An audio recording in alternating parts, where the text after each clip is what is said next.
We must hurry. Dawn approaches. The sun is our destroyer now, Christoph. Remember this. During the day, thou must find a place to rest where no sunlight can enter. Let us return to the university, where Katerina shall surely celebrate our triumph. I cannot share thy pleasure over such a deed. Come now. Before thy embrace, did thou not slay evil creatures? Behold, thy mission survives even thy death. That is scant solace for the loss of my soul. Thou dost brood too much upon events thou cannot change, Christoph. Seek consolation in our Promethean mission.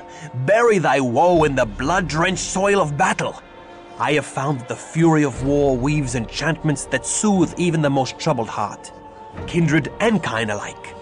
I well know the seduction of warfare. Then thou knowest the joy of cutting a bloody swath through thy foeman. The only joy I felt was in doing the work of heaven as a soldier of God. I have done nothing to warrant this fallen state. How can God allow men to become demons? How can God snatch away the promise of salvation? God allows the innocent child on the battlefield to cry and does nothing. So why should God prevent the misery of a killer like unto thee? I do not know. I have not considered these things. Come, I have promised thee a trip to the convent, but make haste. Dawn comes quickly. Christoph? My love? Thou art accursed, if Christoph be thy love. Nay, do not go, my lord. Let me look upon thee. Good my lord, forgive me. I was filled with fright to behold thee. Thy comely face is now sicklied over with a pale cast, and I scarcely recognized thee. Forgive me. Thou hast been gone so long, we feared for thy life. Thou feared aright, for I am dead to the world, and my soul is lost. Do I behold a ghost? Nay, I touch thy arm, and I know thou art flesh and blood. Not flesh, only blood. My lord, thy words do fill my heart with fear, and I tremble. Good my lord, why dost thou look so strangely upon me? My mind is filled with thoughts of such base villainy. My hunger for thee is stronger now than when my heart did pump its own warm blood. I know not what misfortune weighs so heavily upon thy soul, or has driven the rosy warmth from thy cheek, but the heavenly powers can banish all such darkness. Should they banish this darkness, they would banish all that is left of me. Say not so. My lord, I know thy heart, and thy soul is pure. My heart, my soul. Thy words torment me with remembrance of all that I have lost. I was a fool to have come here. I must never return to a house of God. Nay, I pray thee stay. My honored lord, thy soul is in peril.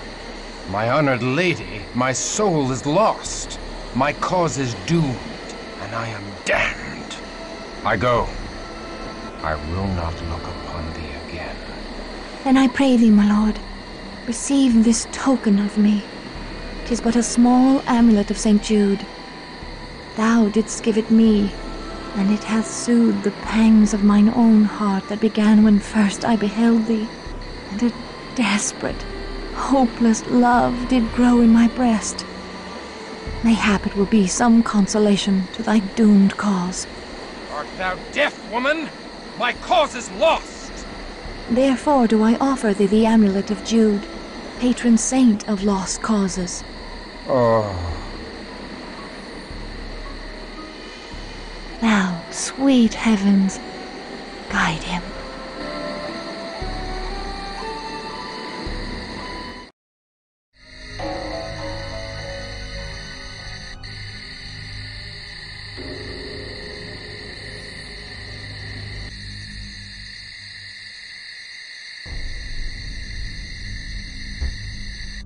He hath taken me.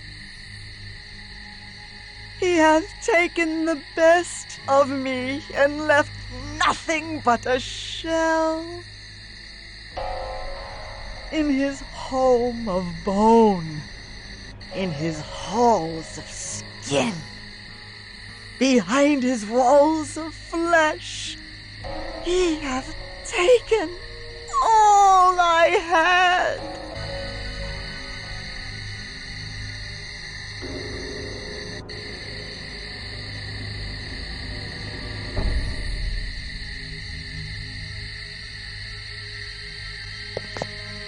I walked, and under my feet the floor did quiver.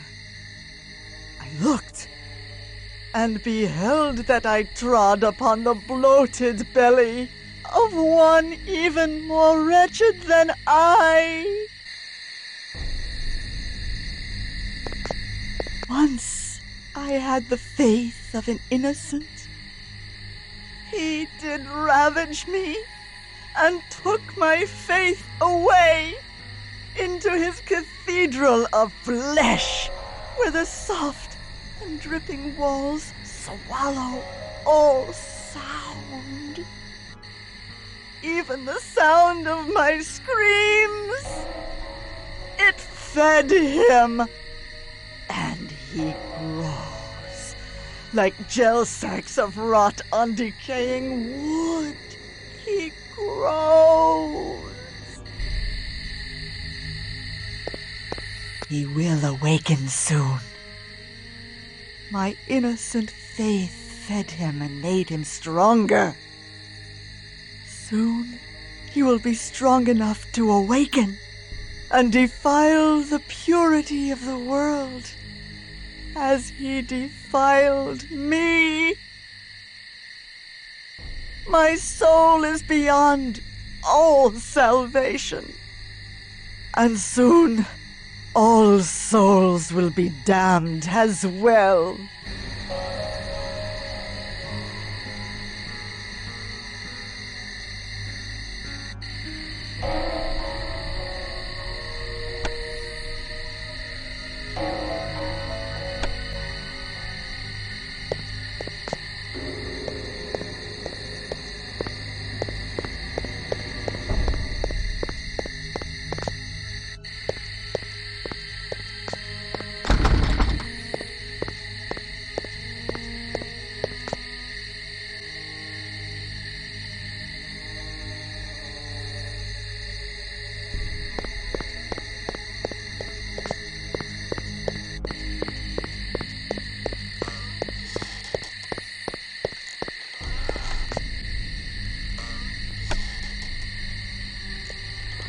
Blood! I crave blood!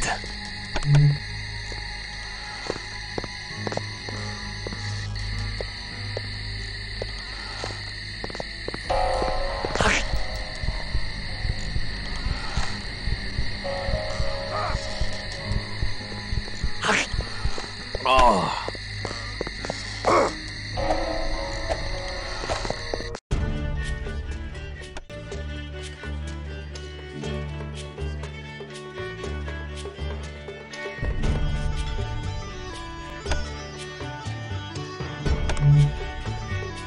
Blood! I crave blood! Stand forth or face our steel.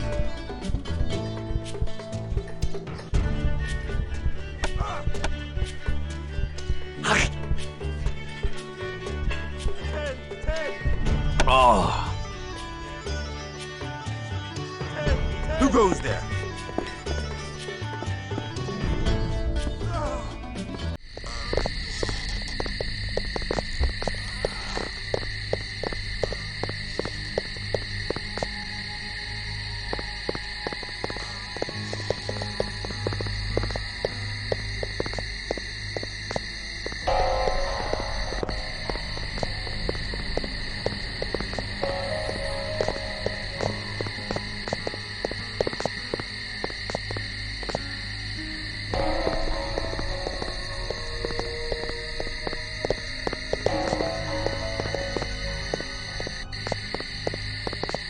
Hold, monster! Hold, monster!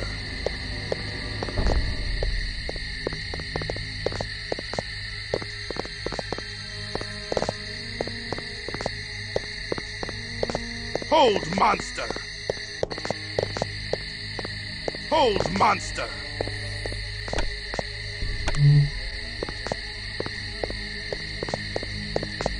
Hold, monster!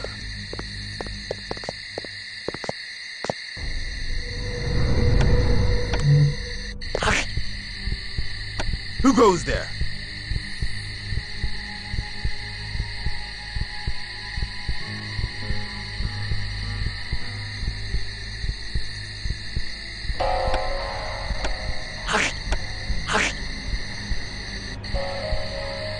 Ah!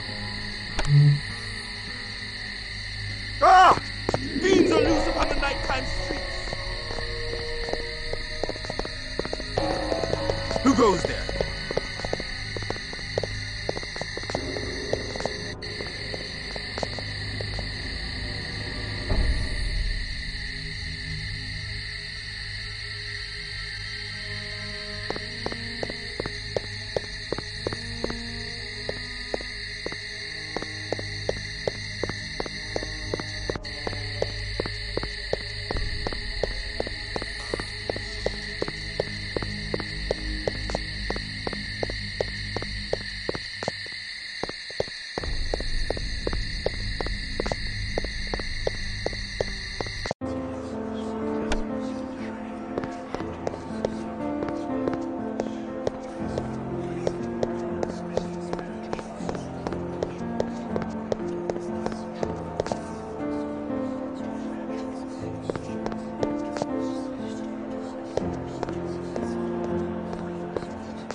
This is most excellent, Wilhelm.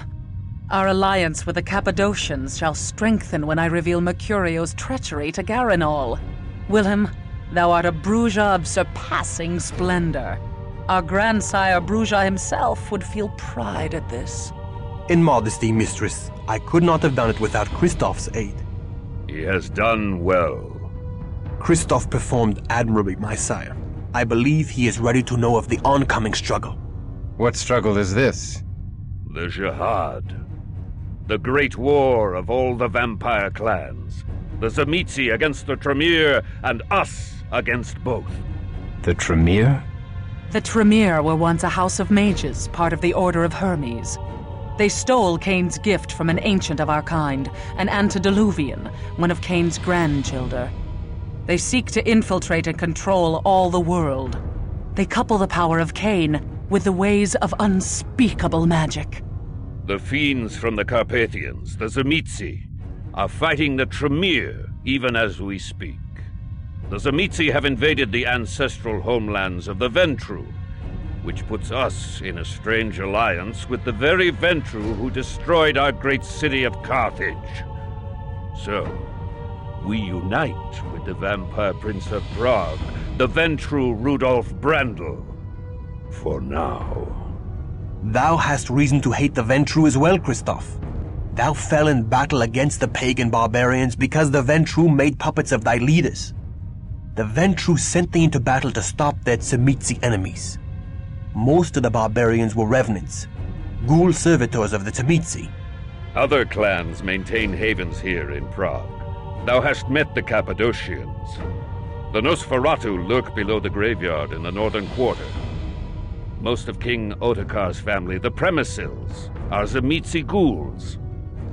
With the entrance of the Tremere into Prague, a struggle is bound to ensue, leaving the mortals greatly abused. We must avert this horror.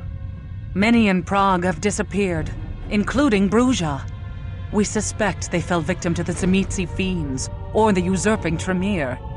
We must stop the abductions. First, we must seek to undo the damage done by the traitorous Mercurio. Mistress, I wish to approach the Jewish quarter and warn the rabbi of Mercurio's meddling. If their golem hath suffered a cowardly attack, it may not be able to protect the Jews from the Tzimisce. We have no alliance with the Kabbalists in the Jewish quarter, and they have powerful charms of faith to wield against our kind. We have a duty to protect the mortals. Should we deliver unto them this news, mayhap the Jews will owe us a boon. But we have much to do first. In 3 nights' time thou may deliver thy message. Take Christoph with thee, but beware. The Kabbalists have no love for the likes of us. 3 nights' time may be too late. After one mission with Wilhelm, thou hast become very like him. So be it. Wilhelm, take Christoph to the Jewish quarter this night and warn the rabbi.